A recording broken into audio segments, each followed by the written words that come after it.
కలకలం రేపుతున్న డ్రగ్స్ దందాకు సంబంధించిన మరిన్ని వివరాలు వెలుగులోకి వస్తున్నాయి. తెలుగు టీవీ ఛానళ్లు స్విచ్ కార్యాలయంలో తమకు పరిచయస్తుల నుంచి వివరాలు సేకరించి ఇప్పటికే ఈ దందాతో సంబంధం ఉన్న ప్రముఖుల పేర్లు బయటకు వెల్లడించేశారు. ఈ రోజు ఉదయం ఈ వార్తలు బయటకు రావడంతో టాలీవుడ్ లో పెద్ద కలకలం రేగింది.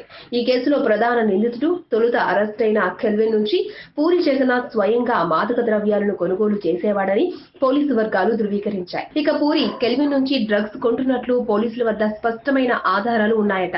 పూరి నుంచి హీరోయిన్ చార్మితో పాటు క్యారెక్టర్ నటుడు సుబ్బరాజు డ్రగ్స్ తీసుకునేవారట. ఇక వీరికి డ్రగ్స్ సరఫరా చేసే పేరులో ఇప్పటి వరకు కెల్విన్ పేరే వినిపించింది. ఇక ఇప్పుడు ఈ లిస్ట్ లో మరో పేరు సైతం వినబడుతోంది. జీసాన్ అనే నైజీరియన్ నుంచి హీరో రవితేజ్ కు పలుమార్లు డ్రగ్స్ వెళ్లాయని సిట్ అధికారులు నిర్ధారించుకున్నారు. ఆ తర్వాతే రవితేజ్ కు నోటీసులు పంపాలని నిర్ణయించారు. ఇక ఇప్పటికే 12 మందికి నోటీసులు జారీ చేసిన పోలీసులు రెండో లిస్ట్ లో మరికొంతమంది ప్రముఖులకు నోటీసులు ఇచ్చేందుకు జాబితా సిద్ధం చేస్తున్నట్లు తెలుస్తోంది. ఈ వీడియోపై మీ విలువైన కామెంట్స్ ని మాతో షేర్ చేసుకోండి. అండ్ ఇంకో విషయం, సబ్స్క్రైబ్ చేయడం మర్చిపోకండి.